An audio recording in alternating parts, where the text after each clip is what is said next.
children and water seem to go together like peanut butter and jelly. And why not? The water is fun.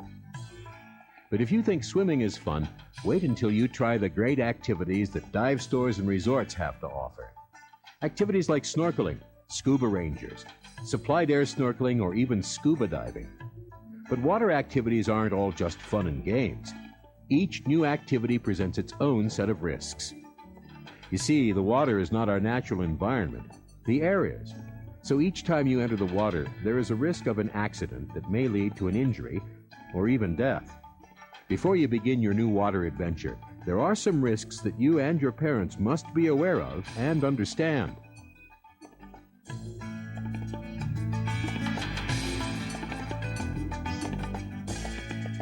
This video will help inform you and your parents of the risks and responsibilities involved with water activities, so you and your parent can make the choice about whether you will participate.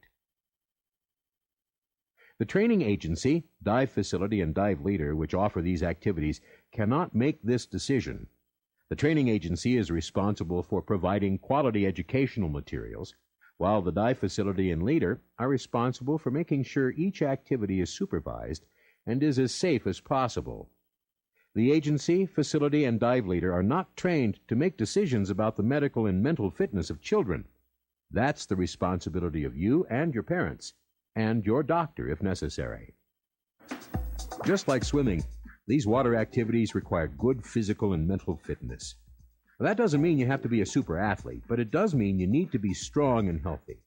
So if you or your parent are aware of any medical problems that you have, you should consult a doctor before participating in any water activities.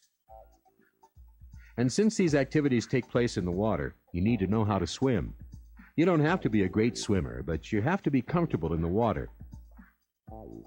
So while you may be as excited as ever about getting involved with snorkeling or scuba diving, your parents must make the final decision about whether you are physically fit, mentally fit, and a good enough swimmer to participate. While snorkeling and scuba diving are all about fun, you also share some of the responsibilities to make sure you have fun and stay safe. Most importantly, you need to listen to your dive leader and follow the rules. Your dive leader is there to help you learn and have fun, so you should always follow directions. Communication is very difficult underwater. Since you and your dive leader can't talk to each other, you will learn some hand signals to help you communicate. It's very important that you look at your dive leader often and that you pay attention to all the signals. If you don't, you may miss out on what your dive leader is teaching. You also need to stay with your group and with your assigned buddy. Your dive leader will assign you to a buddy. You and your buddy will help watch out for each other. Plus, it's more fun to dive with a buddy. When you spend a lot of time in the water, you may start to feel cold, sick, tired, or hungry. It is your responsibility to let your dive leader know how you feel. Remember, your dive leader only knows how you look, not how you feel. If at any time you don't feel like continuing on with the activity, it's okay to stop or to take a break and rest. All water activities depend on some type of equipment to help you see, breathe, float, and move around in the water. Any misuse of your equipment can cause an accident, so you need to follow all rules and take good care of your equipment.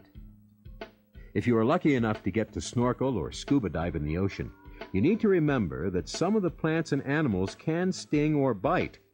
The safest rule is to look, but not touch, and to never provoke or harm any marine life. While scuba diving and other water activities all have an element of risk, the instruction you receive will greatly minimize the risk. Each year, millions of people participate in snorkeling and scuba diving activities, and the number of accidents is extremely low. Remember, any activity that adds adventure to our lives also adds some risk.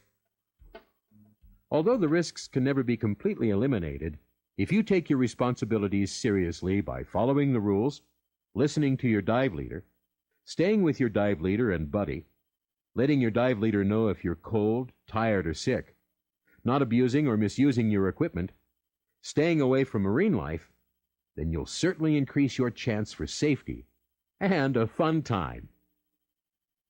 Now that you and your parents have been informed of the risks involved with water activities, there may be some specific questions about the activity you will be participating in.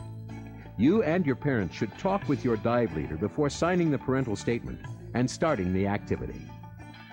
You and your parents will have to decide on whether you will participate. But if the answer is yes, prepare yourself. The fun is about to begin.